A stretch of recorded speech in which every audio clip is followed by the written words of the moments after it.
এটা ভিডিঅ'লৈ আপোনালোকক স্বাগতম জনালোঁ। এইকেইদিন ইউটিউবত বিশেষকৈ দেখি আছোঁ কাট অফক লৈ উৎকণ্ঠা কমা নাই।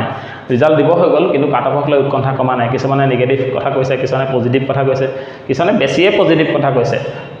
গতিকে কিনো ক'ব, গতিকে আলোচনা কৰোঁ আকৌ। আচলতে আপোনালোকে ইমান চিন্তা কৰি লাভ নাই। মই আগতে যেনেকৈ কৈছিলোঁ তেনেকুৱাই হ'ব। কিছুমানে হয়তো মনত দুখ পাব, কিন্তু ডাৰ্ক ৰিয়েলিটিটো হৈছে যে আপোনালোকে জেনেৰেল কেটেগৰীত যদি আছে, আপোনালোকৰ চাকৰি হোৱাটো 95% কনফাৰ্ম। বাকী 5% চিঅ'ৰিটি নিদিওঁ, হয়তো কাৰোবাৰ কিবা কেণ্ডিডেটছৰ কেঞ্চেল হৈ যাব পাৰে, কাৰোবাৰ কিবা এনেকুৱা কথা বতৰা ভাল নহয়, অভাৰ ষ্টাডি তেওঁলোকক ভাইবা সেইটো কিবা কিবি কৰি দিব পাৰে। নাজানো ভালকৈ, মইতো আজিলৈকে কাৰো ভাইবা লৈ পোৱা নাই, মই ইমান ডাঙৰ অফিচাৰো নহয়। কথাটো মই কৈছোঁহে কেনেকৈ হয় দেখুৱাই দিছোঁ।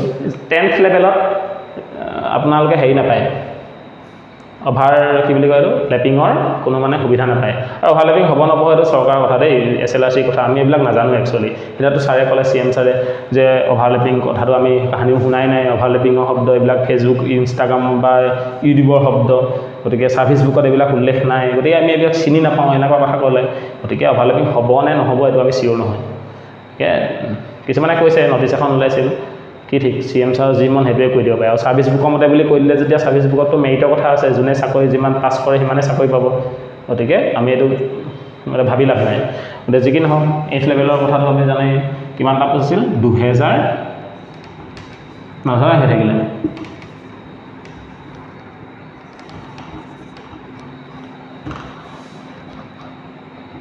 মুখনিখন খুলি থৈ দিলোঁ, নধৰাই হৈ থাকিল।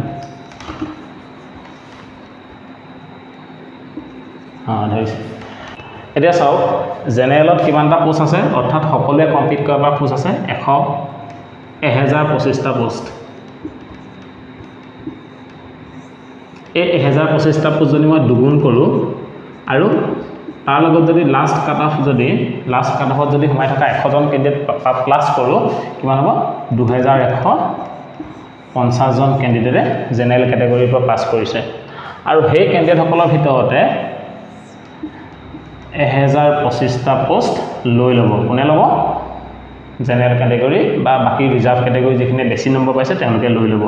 গতিকে ৰিমেইনিং পোষ্ট কিমান থাকিব? 1125টা ৰিমেইনিং পোষ্ট নহয়, ৰিমেইনিং কেণ্ডিডেট থাকি যাব। আৰু মানে ধৰি লওক 135 হায়েষ্ট মাৰ্ক, তাৰ পৰা কমি 105 মানত যেনিবা 1025টা পোষ্ট দিয়ে শেষ। ঠিক আছে? গতিকে 99.75লৈকে এই গেপটোত 1125জন কেণ্ডিডেট সোমাই থাকিব। আৰু এওঁলোক ক'লৈ যাব? নিজৰ ৰিজাৰ্ভেশ্যন কেটেগৰীবিলাকলৈ গুচি যাব। ঠিক আছে? ঠিকে চলি আছে নে? মই চাই লৈছোঁ লাইভটো, মানে ভিডিঅ'টো ঠিকে চলি আছে। তাৰপিছত কি হ'ব, বাকী যি ৰিজাৰ্ভেশ্যনলৈ গুচি যাব, তেওঁলোকৰ ৰিজাৰ্ভেশ্যনত যিখিনি পাছ কৰিছিল তেওঁলোকৰ লগত তেওঁলোকে গৈ কম্পিট কৰিবগৈ। আৰু এটা কথা মই ক'বলৈ পাহৰিলোঁ, ইয়াত অলপ কেণ্ডিডেট আউট হ'ব। কোনবিলাক? যিখিনি জেনেৰেলৰ মেইল কেণ্ডিডেট ইয়াতকৈ 105তকৈ কম নম্বৰ পাইছে, ধৰি লৈছোঁ মই 105 ধৰিহে লৈছোঁ, এতিয়া কম কেণ্ডিডেট আছে, তেওঁলোক আউট হৈ যাব। কিমানজন ধৰি লৈছোঁ? 250জনমান আউট হৈ গ'ল। ইয়াৰ পৰা 250জন আউট হৈ গ'ল। কিমান আহিব তেন্তে? 5, 7, 8, 875জন কেণ্ডিডেট আউট হৈ গুচি গ'ল, মানে থাকি গ'ল। ঠিক আছে? 250জন আউট হৈ গুচি গ'ল। এই 875জনে বাকী সেই 1025টা পোষ্টৰ পিছত যিখিনি পোষ্ট আছিল সেইখিনিৰ লগত কম্পিট কৰিব। কিমানটা আছিল? 2102টাৰ পৰা মই 1025টা ইতিমধ্যে লৈ ল'লে।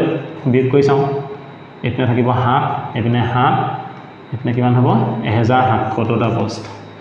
1070টা পোষ্টৰ কাৰণে 875জনে কম্পিট কৰিব, বা তলৰ ৰিজাৰ্ভেশ্যনখিনিও কম্পিট কৰিব। এতিয়া এই 875জনৰ নাম্বাৰবিলাকতো তোমাৰ ৰিজাৰ্ভেশ্যনতকৈ বেছি আছে, ৰিজাৰ্ভেশ্যন কেটেগৰীতকৈ। গতিকে এওঁলোকৰ ভিতৰত মেক্স টু মেক্স 870জনে লৈ ল'লে চাকৰিটো। এতিয়া কিমান থাকিব? 702। বাকী মাত্ৰ কেণ্ডিডেট থাকিলে 207জন। এই 207জন মানে এই 207টা পোষ্ট থাকিলে, আৰু এই 207টা পোষ্ট কোনে ল'ব জানেনে? এই 207টা পোষ্ট ৰিজাৰ্ভেশ্যন কেটেগৰীত পাছ কৰা কেণ্ডিডেটখিনি ল'ব। মানে আপুনি যদি জেনেৰেল মানে যিকোনো কাষ্টৰ ৰিজাৰ্ভেশ্যন পোৱা মানুহ, আপুনি যদি জেনেৰেলত যেনে তেনে হ'লেও সোমাই আছে, তেন্তে আপুনি চাকৰি পোৱাটো খাটাং। গতিকে বিশেষনো কি ক'ম, এইবিলাকেই।